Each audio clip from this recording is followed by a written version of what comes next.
On the third day, a wedding took place at Cana in Galilee. Jesus' mother was there, and Jesus and his disciples had also been invited to the wedding. When the wine was gone, Jesus' mother said to him, "They've no more wine." "Dear woman, why do you involve me?" Jesus replied. "My time has not yet come."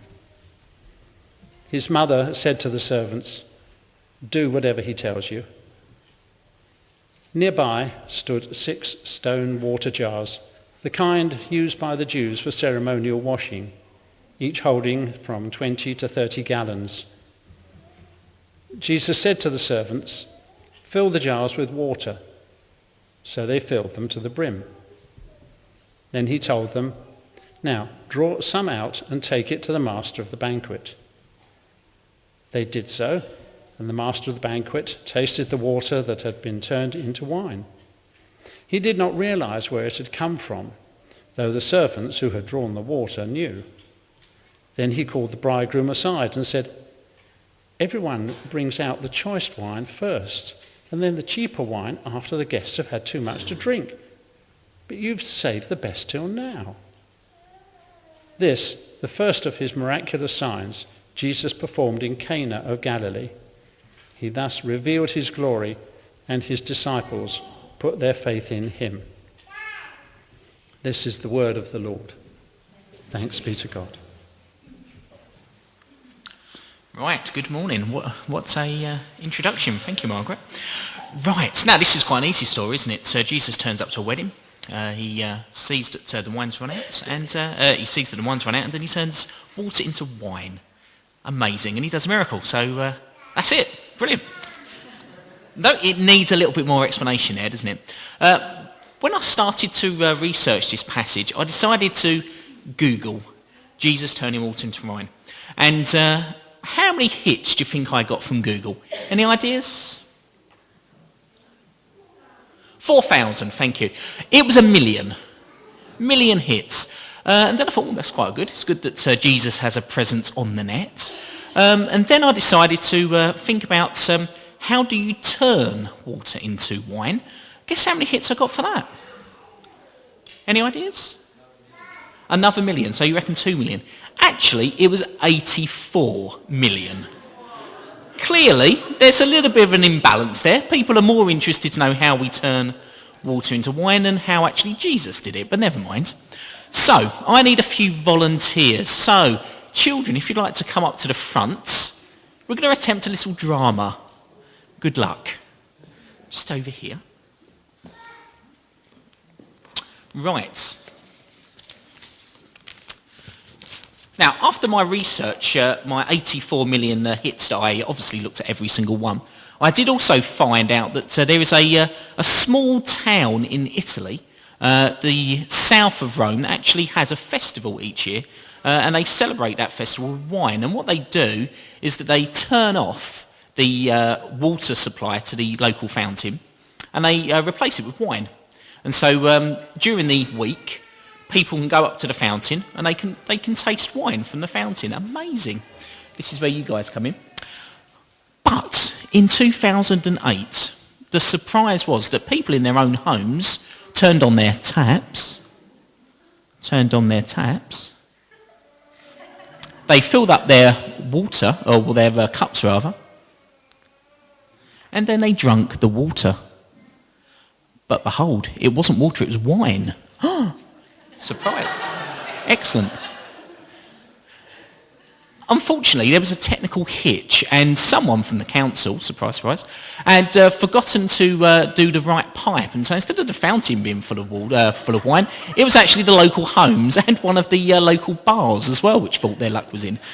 But there we go. Thank you, guys. Don't move. So, why did this story about Jesus turning water into wine actually get written? Well, first of all, we have Mary and Jesus and his disciples at a wedding. So guys, you need to pretend you're at a wedding. A little bit of dancing perhaps. Then we have, who wants to be Mary? Lovely, you can be Mary. Oh. Who wants to be Mary? Come on, Eleanor, you can be Mary. And then Mary, realises that people have run out of wine. So guys, pretend you've run out of wine. You're going, oh, lovely, they've run out of wine. Mary looks surprised and worried. Lovely. So she tells Jesus. She tells Jesus they've run out of wine. Could you be Jesus for us? Excellent. So, Jesus, obviously knowing what's going to be his future, says that it's not quite his time yet. And, you know, his mum should really just wait for him to make the entrance that he wants to make. But mums being mums, they know best, don't they? She tells the servants that they should follow Jesus' commands. She doesn't actually tell them or tell Jesus what to do. She leaves that up to Jesus. But she tells the servants, follow his instructions. And that's kind of like what we should be doing, isn't it? When we follow Jesus, we should be following what he tells us to do. Even if it's difficult, even if it's something that we don't really want to do, we should be following what Jesus wants us to do. And this is the first instance, really, of Mary saying to someone, follow what Jesus says. And they do. So, guys, you're now going to be servants. So you're going to go away and you're going to pretend to bring back some large larger vessels of water, please. Off you go. Mary and Joseph, you can just stay there and look on. That's brilliant. Thank you. Mary and Jesus, thank you. Lovely. And then what does Jesus do? He doesn't put his hands over the water. He doesn't touch the water at all. All he does is he tells them to fill up the jars with water and then take some of the water out again and give it to the person in charge of the banquet. So he doesn't touch it at all. Amazing. Thank you. Right, you guys can sit down for a moment. And Eleanor, you can stay here. Right, now, obviously, I wanted to investigate how you actually turned water into wine, because if Jesus could do it, surely, 2013, we can do that too, surely. So, through the 84 million hits, I discovered the actual way you can do it. So, we're going to get interactive.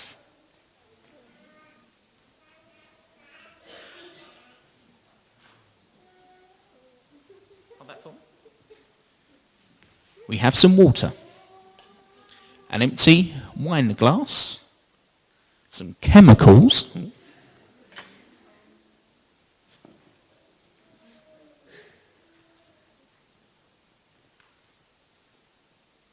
some more chemicals, and some goggles. Eleanor, can you put on the goggles, please? Oh, you look fine. Don't know if Jesus wore goggles. It doesn't say that in the Bible, probably because he's, just a little bit more clever than this than us. So we need goggles on. We need water. Hold that for me.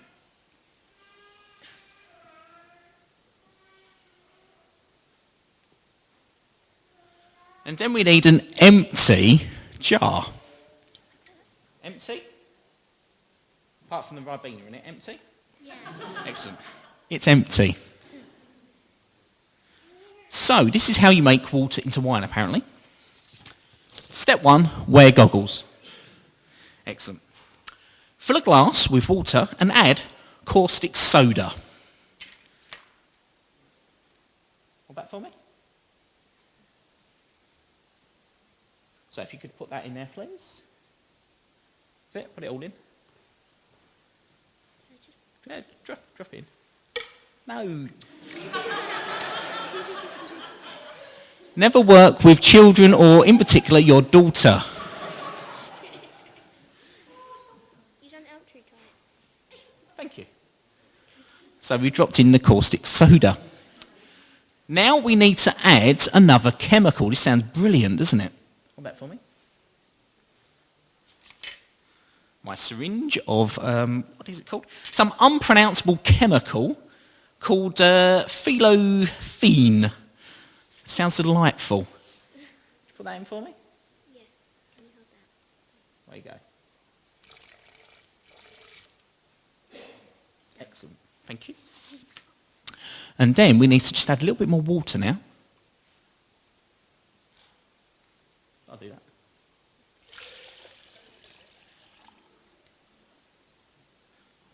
Now, Jesus could do this just by looking at the wine. We have to do a little bit more work.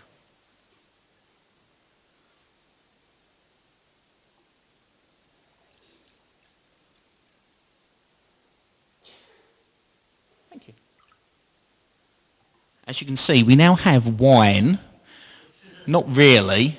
I was expecting a bit of a round of applause there, actually, but never mind. Do I have red ribbons? No. Now, the only problem with this is, according to the instructions, is P.S. Please don't drink the wine, as it will cause illness. Clearly, that's not good.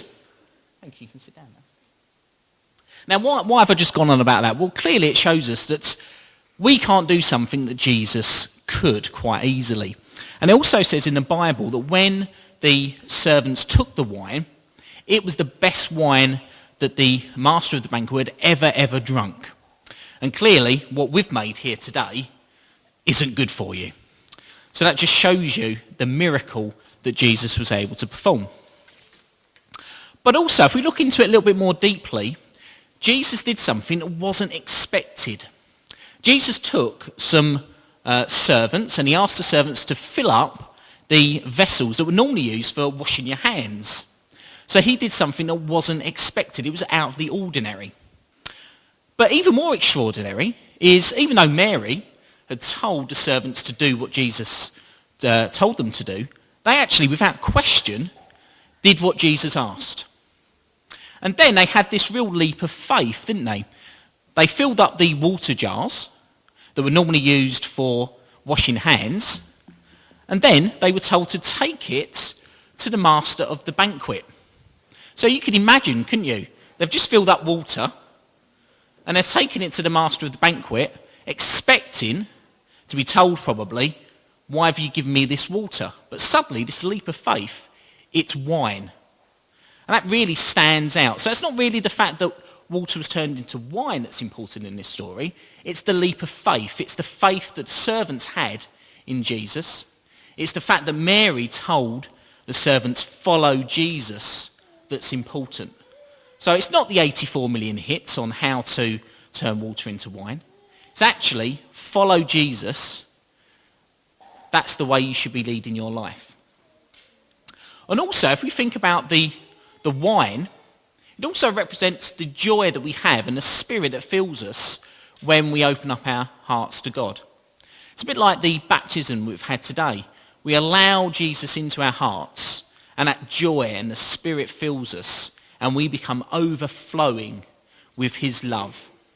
And so no matter what we are, what we're like as people, if we allow Jesus into our hearts, instead of being a very ordinary jar of water, we suddenly become this amazing wine. So our lives are enriched. So instead of being just an ordinary person, we become enriched in our lives. And that's really the key message that we need to take today. It's not that Jesus turned water into wine. It's the fact that if we follow Jesus, if we have faith in him, then our lives will be enriched and will be better for it.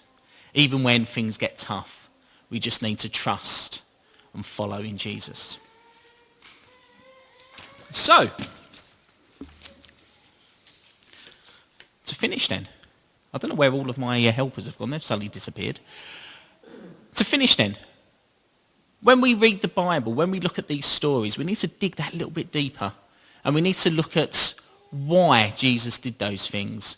We need to look at the key elements and the ingredients to this story was one of trust and one of following what Jesus was asking us to do. And if we do that, our lives will be better. Thank you.